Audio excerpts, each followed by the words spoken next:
Naitwa Taji Liundi, muasisi mpigaji wa muziki wa kizazi kipya tangu mwaka 94 kupitia kipindi cha DJ Show Radio 1. Nilipata bahati ya kufahamiana na familia ya Mawingu Discotheque, Mawingu Studios, ambao walikuwa na studio zao Mwenge kijijini, na Radio 1 wakati huo ilikuwa imehamia Mwenge kutoka Nasako, ambapo sasa hivi kuna kituo cha SGR kwa upande wa pili ile jengo. Kule nikafahamiana na DJ Bonnie Love na familia nzima ya Clouds pamoja na Joseph Kusaga, na wakaniomba nichukue kazi ambazo walikuwa wameshazifanya tayari nizipige redioni. Kwa hiyo nikafanya hivyo, lakini mapokezi hayakuwa mazuri. Hiyo ni historia ya kuelezea wakati mwingine. Katika kipindi kile nilipata bahati ya kujiunga na Mike Pesambili Mhagama, mtangazaji mpya kwenye kipindi kile. Tukagawana majukumu, lakini tukawa bado tuna lengo la kuweza kuendelea kusukuma upigaji wa muziki wa kizazi kipya. Mimi nilienda safari nyingine, yeye akabaki.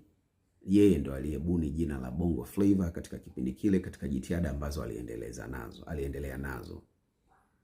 Jana tarehe 10 Julai 2026, Mlimani City, Dar es Salaam, limefanyika tamasha la kuadhimisha miaka 30 ya Bongo Flava.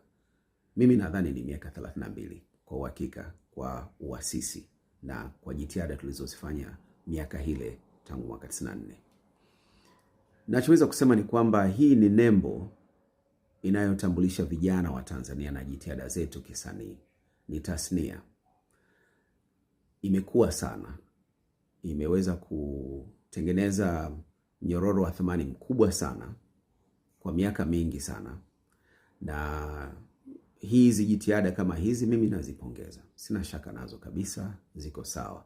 Kwa bahati mbaya labda sikuhudhuria, sikuwa na muda, sikutaarifiwa. Mimi nimeona poster, nikaona wale vijana ambao wanahusika, wazee wenzangu ambao wanahusika. Nikapongeza, nikasema ni vizuri kuwapa jukwaa kuonekana kwa mara nyingine tena, na ile ndio ilikuwa Bongo Flava au muziki wa kizazi kipya wakati ule ulikuwa ni mzuri, una mguso wake wa kipekee, producers bora kabisa. Bongo Flava imepitia mabadiliko makubwa na mazuri mpaka imekuwa na hadhi ya kimataifa. Pia nimesikia kwamba kulikuwa na ushiriki wa wasanii kutoka nchi jirani kama Kenya ambao walikuwa wanaleta chachu ya ushindani, lakini vile vile mashirikiano mazuri kati ya vijana wa Tanzania na wa Kenya. Kwa hiyo napongeza. Sina shaka kabisa sikuhusika. Bahati mbaya sijaliona tamasha, naona video fupi tu ambazo zinarushwa mtandaoni baada ya kuamka asubuhi ya leo. Na nashukuru kwamba ile kazi tuliyofanya kwa ugumu, lakini kwa moyo na ari kubwa, inazaa matunda makubwa zaidi, na bado tupo hai kushuhudia.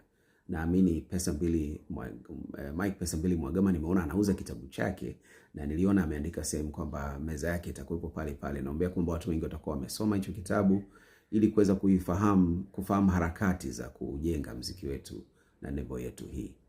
Hongereni sana, na naombea kwamba mtaendelea kuwafikia vijana wengi zaidi, ama umati mkubwa zaidi, Watanzania wengi zaidi, mashariki, kusini, magharibi, nchi nzima. Hongereni sana.